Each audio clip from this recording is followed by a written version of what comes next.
There is a place where fears and fantasies give weight on substance alone. Legends and lures are examined in a fresh light.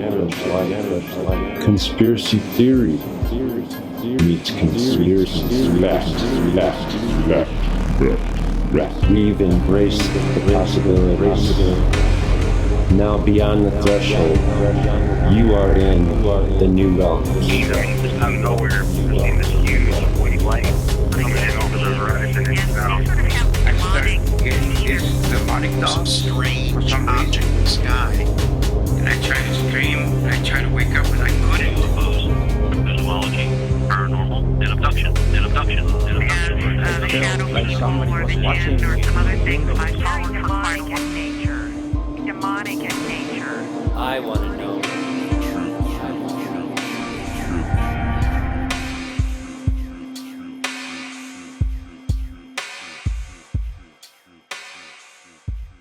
I'm Anthony Kay, with me is Sam Moranto and John Stevenson. With us now is none other than a new person that I just met recently at a conference and who I just think the world of, Rosemary Ellen Guiley. Rosemary, how are you? Well, I'm doing great, Sam. It was a spectacular conference there in Lawrence, Kansas, that UFO conference, and it was such a delight to see you and Julie and also a lot of friends I have in ufology that I don't see very often. Yes, there's such a mix of people, and each of us, like I always point out, this is all about people, and we are a mix, aren't we? It certainly is. It's a very interesting community. One thing you've taken an interest in and wrote a very nice book is on the jinn, and John Stevenson's here, and we were talking right before giving you a call, and his area of expertise, of course, is paranormal. And I think we're going to have a very good conversation here. Can you tell us about how you got into the interest into the jinn? It actually began back in the 1980s for me, and I came across them while I was researching other topics, angels, demons, and Solomonic magic. And I didn't know much about the jinn. In fact, I didn't realize that they were the entities behind what we know as the genie in the bottle.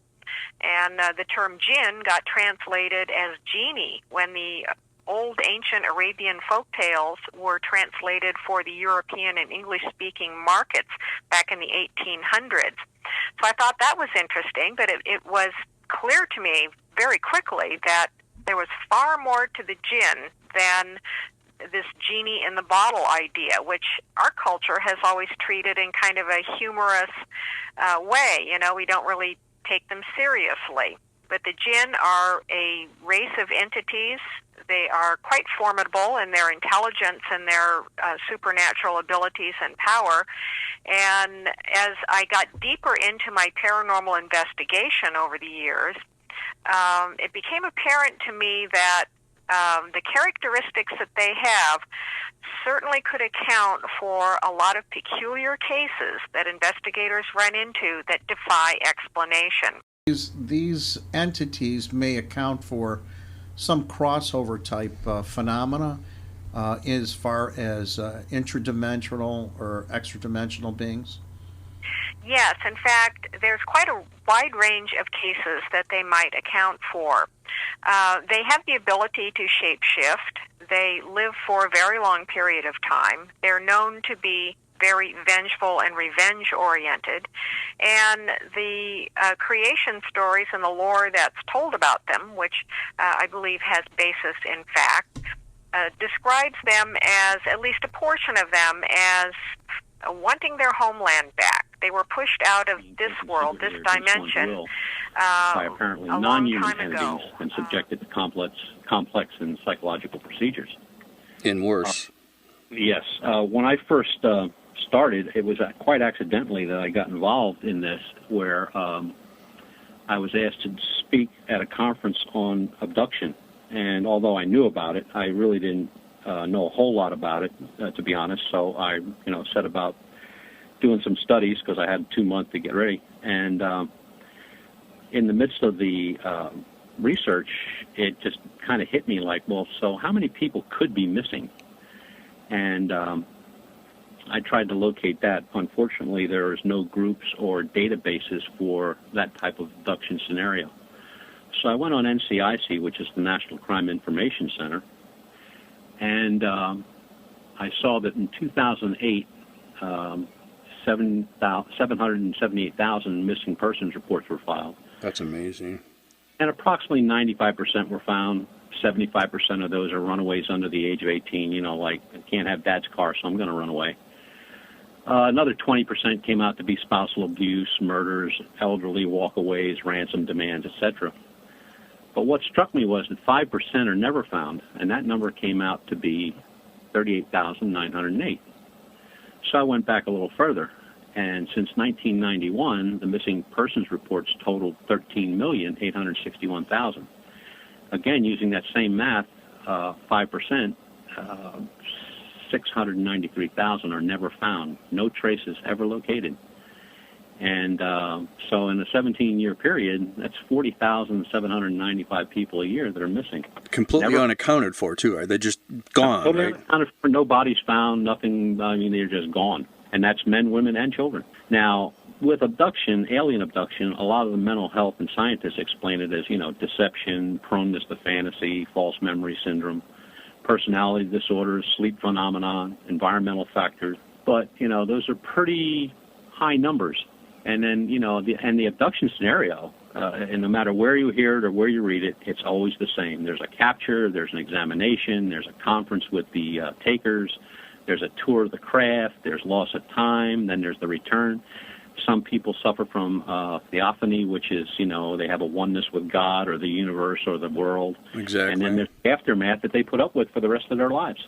And again, no matter which report you're reading, going way back or something that's just recent, the areas of alien interest in the human is the same also. They're interested in the cranium, the nervous system functions, skin samples, the reproductive systems, both male and female, cardiovascular systems, respiratory systems, the lymphatic system, and the abdominal lower region only. So, they're all the same. They don't change. And you've had a lot of really notable cases since 1957. The Antonio Boas case in Brazil, the Betty and Barney Hill case in 61, the Shermer case in Allagash in 67, Pascagoula case in 73, Travis Walton in 75, Robert Taylor in 79, Whitey Scribner in the 70s and 80s. So it's a phenomenon that is being looked at more now than ever, I believe.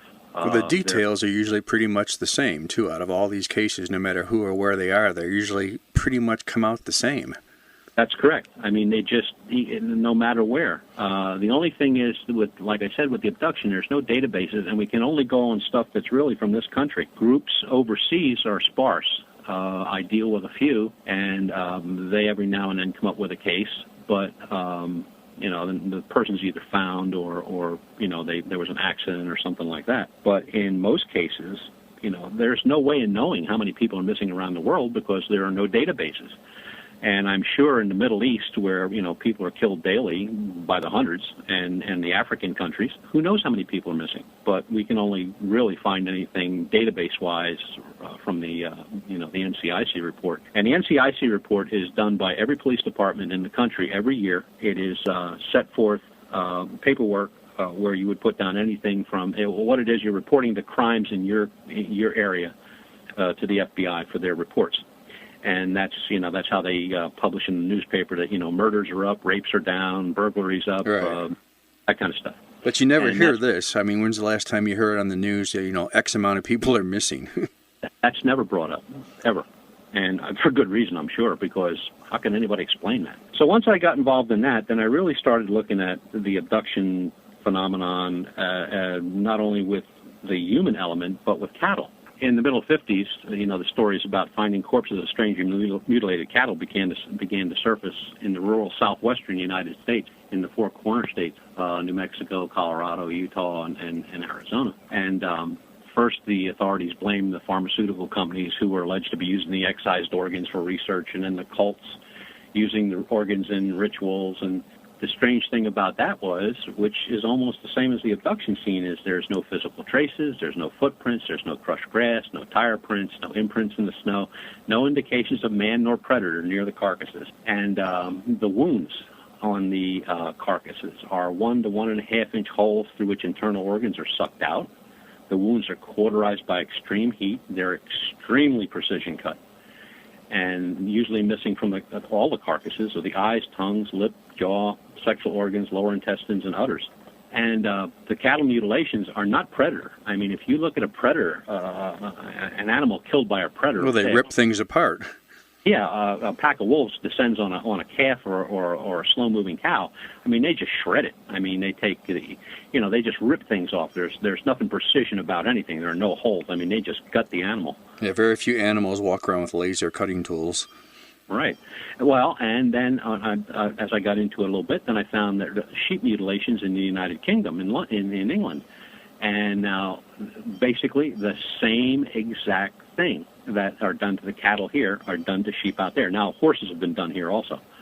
But, you look at these pictures of the sheep, and, they got the same holes, the same markings, the same organs are missing. And, the reports continue. I mean, through 2011, we've had reports in Colorado, New Mexico, Texas, Montana, California, Oklahoma, Arizona, England, South America. So they continue. And then, that kind of led me into human mutilation, which was really hard to believe. And I thought, well, it's just, some kind of internet prank or something like that. And so I started looking at that, and it really starts in the early 60s, where you get stories coming to the forefront of human corpses being found with the same types of wounds they find on cattle. And that was immediately dismissed as being in bad taste by ufologists. Absolutely. Which is kind of irrelevant. If something's happening, it's happening. Yeah, and it was just not to be talked about. And I've been told to stop, and of course I didn't stop, but some of the cases to date were, that we found, only one that we can, or actually two, that we can say we have enough evidence to say that case actually took place. But there was one of a Sergeant J.P. Lovett, U.S. Air Force in 56. I started getting involved in demonology in White Sands, a lot. New Mexico. So this night I was watching a lot of shows on my phone about demonic stuff, and I felt like somebody was watching me through my window. And then I fall asleep. So I don't know if you ever heard about sleeping paralysis. Yeah, sleep paralysis. Yeah. Okay. Well, some doctors say that it's something wrong with your heart, but some people say that no, that is something else. That is something evil, right? Yeah. So it happened to me the first time. I felt that something got on top of me, real heavy, that hold me by the neck. And this was just like woke you up out of your sleep, or were you like I was asleep, but I can feel the presence of something. Yeah. Putting pressure on my chest and my neck. So you tried to wake up and you just couldn't? Yes, and I couldn't. Okay. I tried to talk, and I tried to scream, and I tried to wake up, and I couldn't. So finally, I wake up, and then I start getting scared. So I went to the bathroom, came back to my room, went back to bed. It happened to me again. And then other family members in your home have told you other things that are scaring them as well, that they see that may be happening to you at nighttime as well. If you got a little time to get into that, like I understand your mother was quite frightened one night. Well, go ahead and tell. Well, my mother has some experiences too, similar experiences with sleeping paralysis. But what I was going to tell you is that it actually happened 4 times. After the first time to you that happened to me, and then I woke up, went to the bathroom, came back, and fell asleep. It happened to me again. Wow. So I woke up again, and then it happened to me a 3rd time. So then I was real freaked out by then, right? Yeah. So then I didn't know what to do. I was so scared, and I felt like eyes on me, like somebody was watching me. So I started getting these demonic thoughts for some reason, but I try to calm down. I try to compose myself, and I fall asleep again. So this thing happened to me a fourth time. Wow. But this time he's holding me by my chest, stronger, and he's holding me by my arms and my neck and my face. He's pushing my face against my pillow. Okay. And I can't move, and I can't do anything. I can't talk. I can't scream. And then finally, when I overpowered, I opened my eyes and I saw a dark figure on top of me.